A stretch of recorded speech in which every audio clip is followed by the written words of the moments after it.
Պատանի դհոլահարների նվագակցությամբ քարոզարշավը Գյումրիում շարունակում է Եվրադաշինքը գյումրեցիների տրամադրությունները դրական է գնահատում Եվրադաշինքի ավագանու ցուցակը գլխավորող Լևոն Բարսեղյանը։ Մեզ լավ են դիմավորում, ճիշտն ասած, լուսամուտներից բացում ասում են տվեք այդ բաները, ամենահայեցակարգային հիմնական անելիքը արդյունավետ կառավարում ապահովելն է։ Դա շարքային քաղաքացուն շատ բան չի ասում, շատ բան չի տալիս, բայց որպեսզի մնացած դրույթները կարողանանք նորմալ իրականացնել, մեզ իսկապես արդյունավետ կառավարման համակարգ է պետք։ Եղած համակարգը կատարելագործել, թափանցիկ բաց կառավարում, մեր ծրագրում այս բուկլետի մեջ համառոտ է գրած, իսկ համացանցում դրված է ծավալուն, որի մեջ մարդիկ մանրամասն կարող են կարդալ, ծանոթանալ։ Մենք նախկինում իշխանություն չենք եղել, մենք չենք տաշել, քերել, քաղաքը տարել, լցնել տագներս եւ հիմա այս ներկա նախկին արհեստական անայլընտրանք իրավիճակում մենք մարդկանց իսկական ընտրություն ենք առաջարկում, մարդիկ, որոնք վաղուց երբեք գրեթե վաղուց գոնե չէին մասնակցել ընտրություններին, ասում են, որ եթե չմասնակցեիք, մենք ընտրությունների չէինք գնալու։ Ահա սա է ընդհանուր տրամադրությունը, մի շարք ուրիշ խնդիրներ էլ կան։ Մեր քարոզչական լեզուն զուսպ է, համեստ է, քննադատում ենք, երբեմն թունդ ենք քննադատում, իսկ վիրավորանք զրպարտություն, ատելության խոսք չենք օգտագործում, ինչը կոչ ենք անում անել նաև մնացած թեկնածուներին։ Նախորդին Անի թաղամասում գյումրեցիներին հանդիպել ու իր ծրագիրը ներկայացրել է մեր քաղաքը դաշինքի ավագանու ցուցակը գլխավորող Մարտուն Գրիգորյանը, ներկայացրել ոլորտային ծրագրերը, այդ համատեքստում կարևորել ներդրումային հոսքեր բերելու ճիշտ միջավայր ստեղծելը։ Քաղաքապետը պիտի նպաստի, այնպիսի միջավայր պիտի ստեղծի, որպեսզի այդ թաղամասերում հետաքրքրություն առաջ գա, հետաքրքրություն առաջացնի, որ գործարարները ժամանցի վայրեր ու զբաղմունքի կենտրոններ հիմնելով այստեղ բերենք բիզնեսներ ու այդ ծրագիրը ես համարում եմ շատ իրատեսական ու ոչ թանկարժեք, ժողովուրդ ջան, ես ասում եմ, ես կարող եմ, ես գիտեմ ձևը, ես ունեմ այդ հնարավորությունները, եթե մարդիկ այդ ձեր շնորհիվ եմ աշխատելու։ Այսօր էլ դուք տեսնում եք, որ ես հնարավորինս ամեն ինչ անում եմ, որ չտանեմ ծայրահեղ սրման, չտանեմ բախման, որովհետև ես պատասխանատվություն ունեմ, ես պատասխանատու մարդ եմ ու պատասխանատվություն եմ իմ վրա վերցրել հանրապետության երկրորդ քաղաքը կառավարելու հայտ եմ ներկայացրել։ Ես առաջադրվել եմ հաղթելու համար։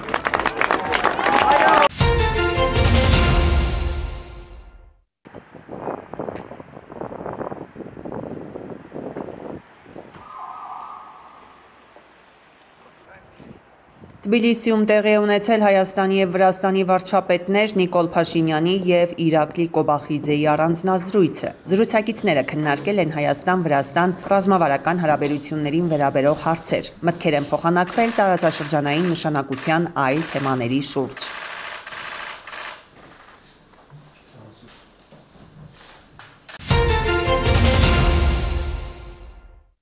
Վերջին տարիներին հայ-չեխական հարաբերությունները դինամիկ կերպով զարգանում են, դա են վկայում բարձր մակարդակով այցերն ու փոխայցերը։ Տարիների պատմություն ունեցող հայ-չեխական դիվանագիտական հարաբերությունների հիմքում ակտիվ քաղաքական երկխոսությունն ու լայն իրավապայմանագրային դաշտն են։ Այս շաբաթ մեր երկիր էր ժամանել Չեխիայի խորհրդարանի падգամավորների պալատի եվրոպական հարցերի հանձնաժողովի նախագահ Օնդրժեյ Բենեշիկի գլխավորած պատվիրակությունը։ Օրակարգը հագեցած էր, առանցքում փոխադարձ հետաքրքրություն ներկայացնող հարցերն էին եւ ոչ միայն։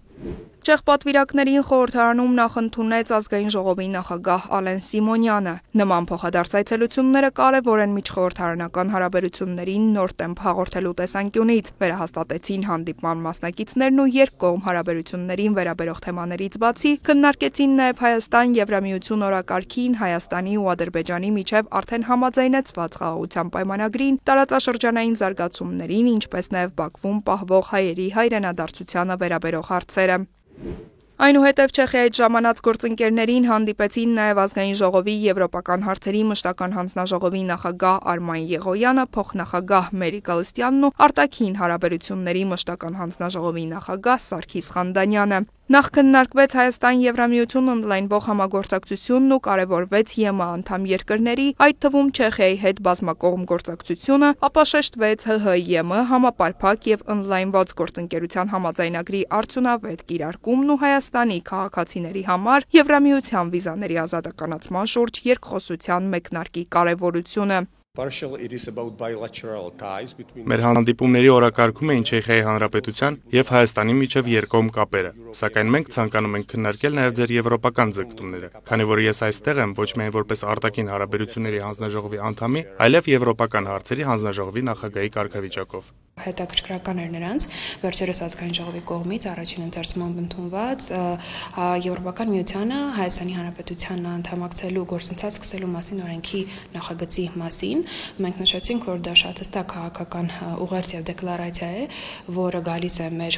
ուրեմն հանրությունից, ինչպես նաեւ անդրադարձ եղավ արդեն գործնական քայլերի ուղղությամբ Հայաստանի Հանրապետության կողմից ինչ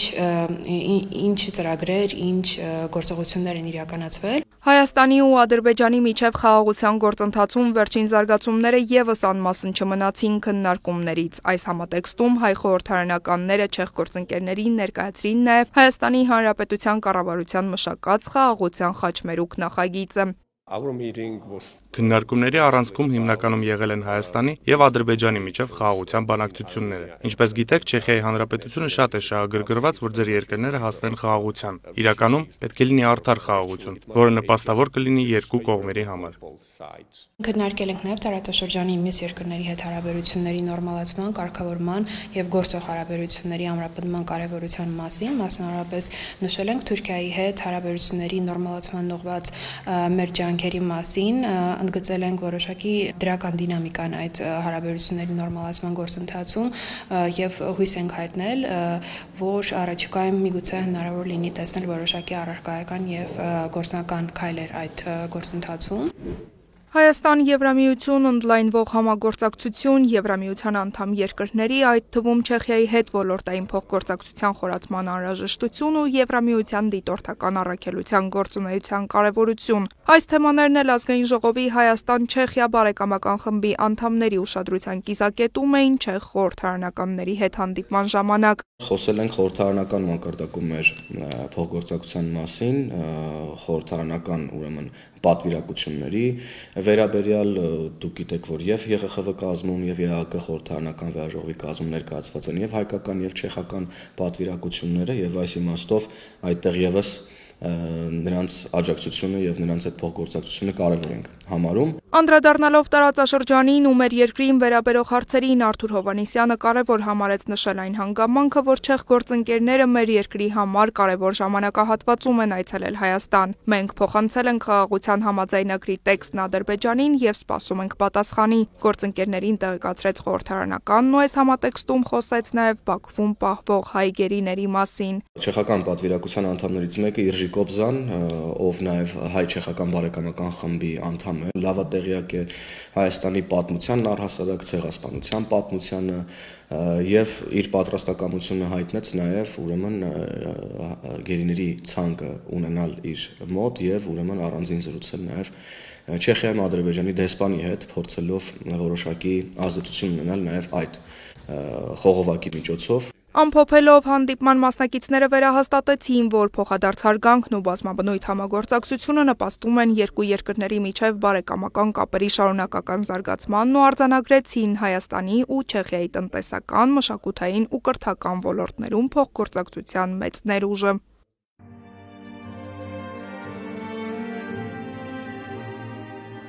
Այդ շրջանակում Չեխիայից ժամանած պատվիրակները եղան նաև Ծիծեռնակաբերդի հուշահամալիրում, հյուրերը ծաղիկներ խոնարհեցին հայոց ցեղասպանության զոհերի հիշատակը հավերժացնող անմար կրակի մոտ, հարգեցին նահատակների հիշատակը, իսկ ցեղասպանության թանգարան ինստիտուտում ծանոթացան Եղեռնի մասին հավաստող փաստաթղթերին ու գրառումներ կատարեցին պատվավոր հյուրերի հուշամատյանում։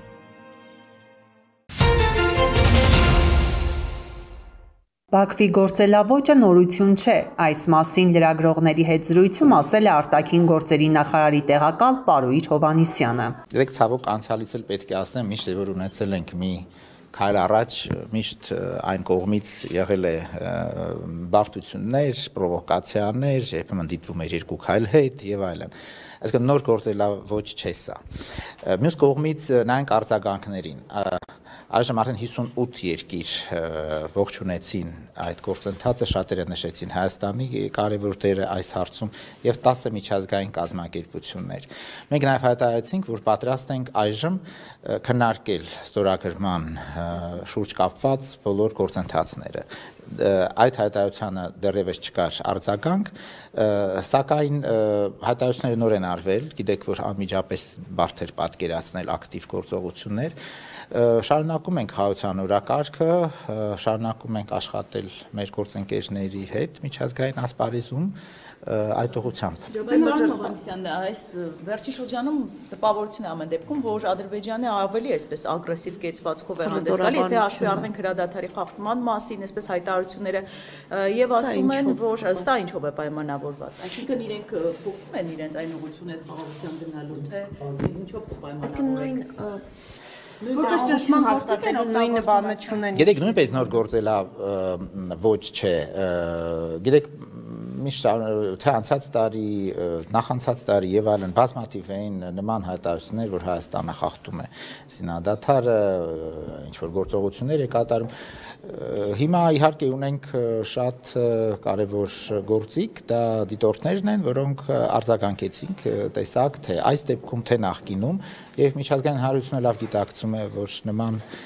կեղծ հայտարարությունները չեն նպաստում որևէ դերական գործընթացի։ Պարոն Հովհաննիսյան, ներողություն, իսկ դիտորդները ինչ կլինեն, եթե սահմանից հետ քաշվեն, ունի արդեն Հայաստանը սցենար։ Գիտեք, դեռ սցենարը ինձ թվում է քննարկելու կարիք չկա, պայմանագիրը նոր նշեցիք, որ այդքան էլ արագ չի շարժվում։ Այսինքն պայմանագիրը ստորագրելուց, ռատիֆիկացնելուց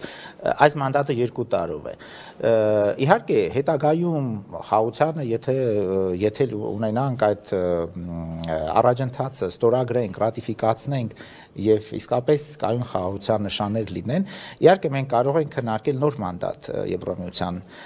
դիտորդների համար, պարտադիր չէ միայն սահմանափակվել սահմանագծով։ Այնտեղ մանդատում կա նաև այդ վստահության միջոցառումների ստեղծումը, այնտեղ անելիքներ եւ Երևանի եւ Բաքվի եւ նաեւ տարբեր շրջաններում կայունության նպաստմանը։ Կարծում եմ անգամ ապագայում դրական սցենարի դեպքում կկարողանան գտնել ճիշտ մոդել, որպեսզի եվրոպացի դիտորդների հետ շարունակենք։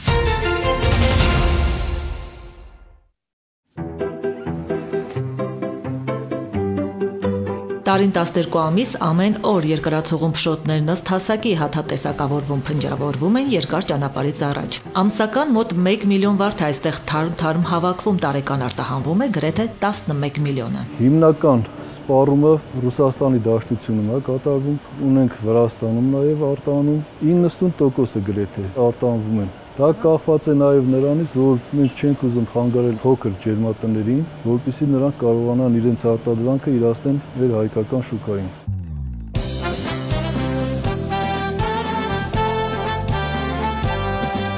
Գողթի վարդեր, այսպես են ջերմատան անուշաբույրներին անվանում Հայաստանում, այս անունով են ճանաչում երկրից դուրս էլ։ Ծովի մակարդակից 1700 մետր բարձրության վրա արևկող գողթի տարածքում հոլանդական սորտի ծաղիկները որակով, քանակով, տեսակակիցների կողքին մրցակցային դիրքով ոչ միայն գործում ջանք դնողներին են գոհացնում, ջերմատան հյուրերին նույնպես։ Մեր գեղեցկուհիները շատ բարձրասակ են, բարձրակարգ որակ ունեն, որ չենք զիջում նույնիսկ հոլանդական վարդերին։ Երբ որ ունենում ենք հյուրեր դրսից մասնագետներ, խորհրդատուներ, զարմանք են ապրում, որ Հայաստանում այս գողտրի կանկյունում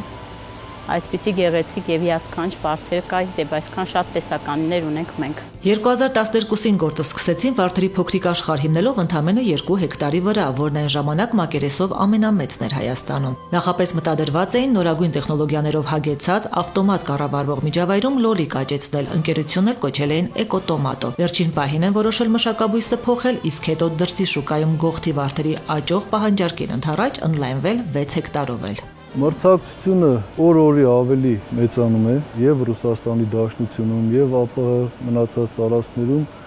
եւ Հայաստանում ավելանում են բարթերի ջերմատների քանակը։ Հիմնականում կարողանում ենք մեր տեղը պահել եւ ընդլայնվել մեր որակի շնորհիվ։ Գրեթե ամեն օր մեկ բեռնատար ծաղիկ արտահանող ընկերությունը հիմա պատրաստվում է նոր ներդրումների, մտադրություն ունեն ոչ միայն ունեցած շուկաներում ծավալներն ավելացնել, նաև արտահանումը դիվերսիֆիկացնել, գողթի վարդերին ճանապարհ տալ նաև Եվրոպա, Եգիպտոս, Արաբական Էմիրություններ։ Այս հատվածում է լինելու ջերմատունը 5.5 հեկտար մակերեսով։ Գործողին կից նոր ջերմատան հատվածում հողային աշխատանքները սկսել են դեկտեմբերին, ապրիլին կանցնեն շինարարությանը։ Ընդհանուր 4.3 միլիարդ դրամի ներդրում կարվի, պրոյեկտն իրագործել կաջակցի նաև պետությունը։ Օգտվում ենք պետության մի քանի աջակցության ծրագրից, որոնցից մեկը գերակա ոլորտում իրականացվող ներդրումների շրջանակներում ներմուծման մաքսատուրքից ազատման ծրագիրն է, դիմել ենք արդեն կառավարությանը, ստացել ենք աջակցությունը։ Մյուսը Հայաստանի Հանրապետությունում ջերմատների զարգացման աջակցության ծրագիրն է, որով սուբսիդավորվում է վարկի տոկոսները։ Հատիկավոր ու փնջային վարդերի իրենց գունեղ ու բազմատեսակ հեկտարների կողքին նոր կառուցվող տարածքում նոր տեսակներ նաև կաճեցնեն, այդ թվում պիոնանման վարդեր։ Այս ձմեռնամուտին ընդառաջ պլանավորում են նոր տարածքից արդեն բերքահավաք անել, էկոտոմատոյի թիմն էլ համալրել մոտ 70 նոր աշխատակցով։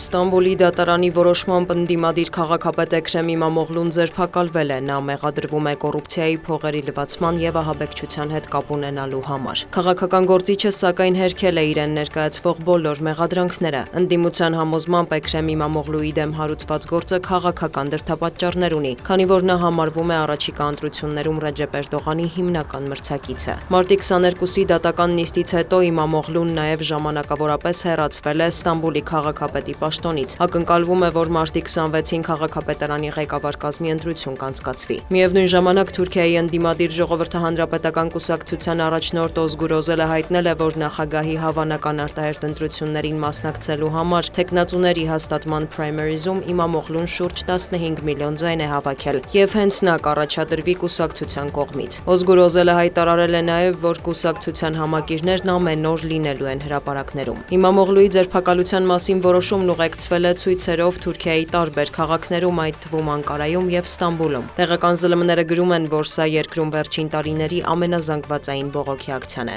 Ոստիկանների եւ ցուցարարների միջև բախումներ են եղել, իրավապահները արդյունքաբեր գազ, մահակներ եւ ջրցան մեքենաներ են կիրառել։ Կան վիրավորներ ինչպես ցուցարարների, այնպես էլ իրավապահների շրջանում։ Հարյուրավոր քաղաքացիներ են բերման ենթարկվել։ Ստեղծված իրավիճակին է անդրադարձել Ռեջեփ Էրդողանը, Թուրքիայի նախագահը հայտարարել է, որ ընդդիմությունը փողոցային ահաբեկչությամբ է զբաղվում։ Նրանք փորձում են թաքցնել իրենց մեղքերը քաոս ստեղծելով։ Ինչից եք վախենում, դիմել է Էրդողանն ընդդիմությանը։ Ֆրանսիայի արտգործնախարարությունը հայտարարել է, որ Իմամօղլուի եւ այլ գործիչների ձերբակալությունը լուրջ հարձակում է ժողովրդավարության վրա։ Ընդդիմության ընտրված ներկայացուցիչների իրավունքների պահպանումը, ցույցերի եւ խոսքի ազատությունը օրենքի գերակայության հիմնասյունն են, ասված է գերատեսչության հաղորդագրության մեջ։ Փարիզից նշել են, այս պարտավորությունների կատարումն ընկած է Ֆրանսիա-Թուրքիա, ինչպես նաեւ Եվրամիություն-Թուրքիա հարաբերությունների հիմքում։ Էր-Ռիադում երեկոյան տեղի է ունեցել Վաշինգտոնի եւ Կիևի թիմերի հանդիպումը։ Պատվիրակությունների կազմում են եղել էներգետիկ հարցերով փորձագետներ, ռազմածովային եւ ռազմաօդային ուժերի ներկայացուցիչներ։ Ուկրաինայի պաշտպանության նախարարի խոսքով բանակցությունները եղել են կառուցողական եւ բովանդակային։ Անդրադարձանք հիմնական կետերին, այդ թվում էներգետիկ ոլորտի անվտանգության խնդրին։ Նախագահ Զելենսկու նպատակն է ապահովել արդար եւ տևական խաղաղություն մեր երկրի եւ ամբողջ Եվրոպայի համար, հայտնել է Ռուստեմ Ումերովը։ Ուկրաինական թիմի հետ հանդիպումից հետո ամերիկյան պատվիրակությունն այսօր հանդիպում է նաև Մոսկվայի ներկայացուցիչների հետ։ Հայտնի է, որ ռուսական եւ ուկրաինական թիմերի հանդիպում նախատեսված չէ։ ԱՄՆ ազգային անվտանգության հարցերով խորհրդական Մայք Ուոլցի խոսքով Սաուդյան Արաբիայում ռուս-ամերիկյան քննարկումների օրակարգում է Սև ծովում ռազմական գործողությունների դադարեցման եւ ջրային ճանապարհով առևտրային փոխադրումների վերականգնման հնարավորությունը։ Կքննարկվի նաև տարածքների եւ Ուկրաինայում խաղաղապահներ տեղակայելու հարցը։ Կրեմլի խոսնակը բանակցություններին ընդառաջ ավարտացրել է, որ Վլադիմիր Պուտինն աջակցում է հրադադարի գաղափարին, սակայն կան նրբություններ։ Ռուսաստանը եւ Միացյալ Նահանգները բարդ քննարկումներ են անցկացնելու Սևծովյան նախաձեռնության շուրջ։ Մենք կարող ենք ամեն ինչում չհամաձայնել, սակայն դա չպետք է կողմերին զրկի փոխշահավետ գործակցությունից, որի ներուժը հսկայական է, ասել է Դմիտրի Պեսկովը։ Վոլոդիմիր Զելենսկին էլ հայտարարել է, որ անվերապահ զինադադարի առաջարկ սեղանին եղել է դեռ մարտի 11-ից, սակայն ռուսական կողմը շարունակում է հարվածել Ուկրաինայի տարածքին։ Նա կոչ է արել ճնշում գործադրել Մոսկվայի վրա։ Հայտնի է, որ գիշերը ռուսական ուժերը հարվածել են Կիևին եւ Զապորոժիեին, կան ավերածություններ, զոհեր եւ վիրավորներ։ Ռուսական կողմի տվյալով էլ ուկրաինական ուժերը տասնյական օդաչուներ են արձակել դաշնության տարածքի ուղղությամբ։ Գազայի հատվածում ռազմական գործողությունները շարունակվում են, հայտնի է, որ հրադադարից հետո վերջին օրերին հարյուրավոր մարդիկ են զոհվել եւ վիրավորվել։ Իսրայելական կողմը խոստանում է ընդլայնել Գազայում ազդեցությունը, քանի դեռ Համասը չի վերադարձրել պատանդներին։ Ցահալը նաեւ հայտնել է պաղեստինյան շարժման հրամանատարների չեզոքացման մասին։ Միևնույն ժամանակ Անկարայում Թուրքիայի արտգործնախարարի հետ հանդիպմանը Համասի ներկայացուցիչները շարժման հաղորդագրության համաձայն պատրաստակամություն են հայտնել ճկունություն ցուցաբերել Իսրայելի հետ համաձայնության գալու համար։ Գազայի հատված մարտերի վերսկսմանը զուգահեռ ցույցեր են Իսրայելում։ Ակցիայի մասնակիցները պահանջում են դադարեցնել կրակը եւ ազատել գերիներին։ Տեղական ԶԼՄ-ները գրում են, որ մի շարք իսրայելցիներ կոչ են արել Դոնալդ Թրամփին չվստահել Իսրայելի վարչապետին եւ միջամտել։ 2023 թվականի հոկտեմբերից ի վեր Գազայի հատվածում զոհերի թիվը հասնում է 50,000-ի, վիրավորներինը 114,000-ի։ Լարված է Եմենում, ամերիկյան ուժերը մարտի 15-ից հայտարարում են հութիների օբյեկտներին հարվածելու մասին։ 3 թիրախում է հայտնվել Հոդեյդա քաղաքի օդանավակայանը։ Անսարալահ շարժման տվյալով ամերիկյան գործողությունների հետևանքով Եմենի ռազմածովային ուժերի ներկայացուցիչներ են տուժել։ Հութիներն էլ հերթական անգամ հարվածել են Թել Ավիվի Բեն Գուրիոն օդանավակայանին։ Շարժման ներկայացուցիչ Յահյա Սարյան հայտնել է, որ գործողությունն արդյունավետ է եղել։ Իսրայելական օդանավակայանի աշխատանքը սահմանափակվել է։ Հիշեցնենք, Վաշինգտոնը մեղադրում է հութիներին Կարմիր ծովում ամերիկյան, իսրայելական եւ այլ երկրների նավերը ինքնաթիռները հրթիռակոծելու եւ ամբողջ աշխարհի տնտեսությանը միլիարդավոր դոլարների վնաս հասցնելու համար։ Հութիներն էլ նախազգուշացնում են, կանգ չեն առնի, քանի դեռ Իսրայելը ռազմական գործողություններ է իրականացնում Գազայի հատվածում եւ սպանում պաղեստինցիներին։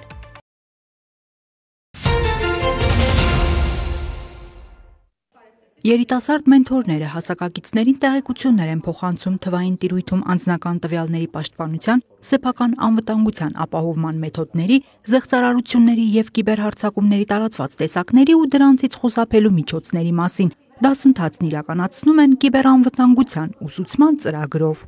Կիբերանվտանգությունը մի մեծ ոլորտ է, դրա մասին մենք չենք մի դասընթացի միջոցով կարողանանք ամեն ինչ բացատրենք, բայց հիմնական տվյալները, թե ինչպես պաշտպանվել համացանցում, թե ինչպես չընկնել ֆիշինգային հարցանկումների տակ, մենք կարող ենք իրենց այդ ձևի գիտելիքներ տրամադրել։ Ավելի լավ է դու պաշտպանված լինես, քան թե քեզ խաբեն, հետո նոր սկսես մտածես ոնց պաշտպանվես։ Ընդհանրապես, եթե ինչ-որ մի բանից օգտվում ենք, դրանից պետք է կարողանանք նաև պաշտպանվել։ Օրինակ մենք դանակից օգտվում ենք, դանակը կարող մեզ համ վնասի, համ օգուտ տա։ Դրա համար մենք պետք է ճիշտ օգտագործելու ձևը իմանանք, որպեսզի ապահով լինենք։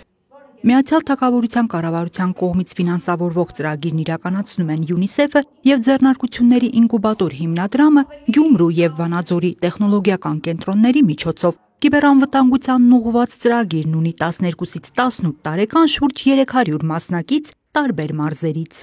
Քանի որ հատկապես այս տարիքային խմբի երիտասարդները շատ են առնչվում համացանցի հետ, շատ են իրենց անձնական տվյալները տալիս թվային տիրույթում, ուստի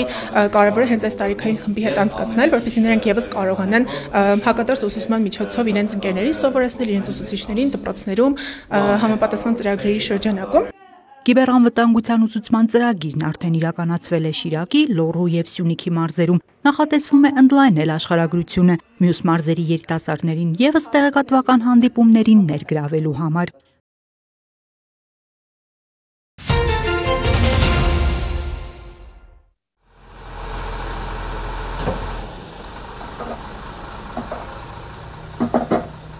Սյունիք բնակավայրի միջնակարգ դպրոցի շենքը 3-րդ աստիճանի վթարային է։ Կառույցի մի մասը քանդվել, փոխարենը նորն է վեր բարձրանում։ Հանրապետությունում մեկնարկած 300 դպրոց 500 մանկապարտեզ ծրագրի շրջանակում այն 2026-ին այս տեսքը կունենա։ 144 տեղանոց կրթահամալիրի կառուցման հողային աշխատանքներն ավարտվել են։ Չնայած ուսումնական հաստատության նման շենք կառուցելու լիաշին շինարարական կազմակերպության առաջին փորձն է, բայց ջանք չեն խնայում նախատեսված ժամկետում գործն ավարտին հասցնելու համար։ Աշխատանքները սկսել ենք 2024 թվականի դեկտեմբերից։ Կրթական համալիրը կառուցելու ժամանակ ունենալու ենք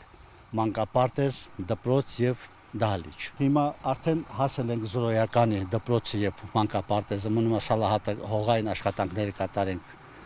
ցալապատումը կատարենք, սկսենք արդեն առաջի հարկի աշխատանքները։ Դպրոցի տնօրենի խոսքով պարբերաբար քննարկվել է երրորդ աստիճանի վթարայնություն ունեցող շենքի նորոգման հարցը, բայց 2015-ից հետո տեսանելի փոփոխություններ չեն կատարվել։ Այժմ ուսումնական մասնաշենքի դեռևս չքանդված հատվածում են դասապրոցեսը կազմակերպում։ Այստեղ էլ առաջիկայում կանաչապատ գոտի կլինի։ 115 աշակերտ ունի միջնակարգ դպրոցը, որտեղ հաճախում են նաև Սզնակ Դիցմայրի Բարգուշատ բնակավայրերից։ Միավորման արդյունքում այստեղ կսովորեն նաև Վարդավանքի երեխաները։ Ուսումնական պարապմունքները մենք կազմակերպում ենք հին դպրոցի ուսումնական մասնաշենքում, չի գործում, այսինքն քանդվել է մարզադահլիճի եւ նիստերի դահլիճի հատվածը, ճաշարանը չունենք, տարրական դասարանի սովորողները ստանում են 4 սնունդ։ Մի քիչ մեզ համար խնդիր է ֆիզկուլտուրա առարկայի դասավանդումը, որովհետև սպորտ զալի բացակայությունը թողնում է իր բացասական հետևանքները, բայց եւ այնպես ուսումնական պարապմունքները դրսում, ներսում, միջանցքներում կարողանում են կազմակերպել։ Ծրագիրը ինքը ոչ թե օպտիմալացում կամ այն շահարկումները, որը արվում է, այլ զուտ նոր դպրոցային շենքեր 21-րդ դարին համահունչ նոր քաղաքաշինական նորմերով եւ նոր կրթական չափորոշիչին համապատասխան դպրոցական շենքերի մասին է։ Եվ այդ համատեքստում դա ոչ թե շենքերի կառուցում է, այլ նոր կրթական միջավայրի ձևավորման մասին է այս ծրագիրը։ Առաջիկայում հանրապետությունում մի քանի 100 դպրոց է փակվելու։ Խոսքը գյուղերում գործող սակավաթիվ աշակերտներ ունեցողների մասին է։ Դրանց փոխարեն կլինեն նորերը, որոնք կսպասարկեն 2-ից 3 բնակավայրի։ Սյունիքը առաջիկայում 39 նորակառույց եւ 12 հիմնանորոգված կամ վերանորոգված ուսումնական հաստատություններ կունենա։ Այս պահին միայն Վաղատինի դպրոցն է շահագործման հանձնվել։ Այսօրվա դրությամբ մենք 24 դպրոցների նոր շենքերի կառուցման գործընթաց ենք սկսել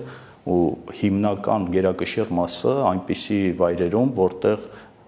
հնարավորություն է ընձեռել տարածքը առանց դպրոցական գործող շենքերը քանդելու նոր դպրոցի շենքի կառուցումը սկսելը։ Մի քիչ ավելի մեծ դժվարություն են այն բնակավայրերը, որտեղ չկան համապատասխան տարածքներ եւ խնդիր է առաջանում ուսումնական process-ը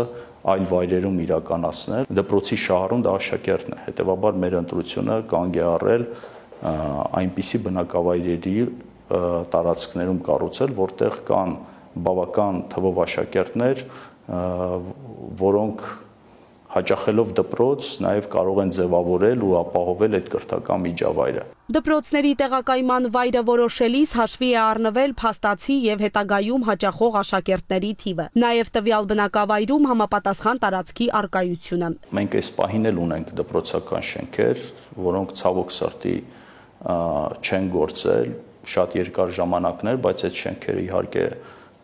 քանդելու տենց միտում կառավարությունը չունի, ունի նոր մտահղացում, դա դպրոց այդ տվյալ շենքերը այլ նպատակով օգտագործելն է եւ այն բոլոր բնակավայրերում, որտեղ նոր դպրոցների կառուցումը հնարավոր կլինի առանց հին դպրոցների շենքերը քանդելու, ապա այդ բոլոր շենքերը հետագայում կծառայեն այլ նպատակների։ Գյուղական բնակավայրերի գերակշիռ մասում կառուցվողները հետագայում կրթահամալիր դառնալու հնարավորություն կունենան, կապահովեն տրանսպորտային միջոցով։ Իսկ մինչ այդ որոշ խոչընդոտներ են առաջանում կապված շինարարական կազմակերպությունների բացակայությամբ կամ նրանց անպատասխանատու աշխատանքով։ Մարզում ցավոք մինչ օրս ավարտին չի հասցվում դեռևս 4 տարի առաջ մեկնարկած Հարժիսի միջնակարգ դպրոցի կառուցումը։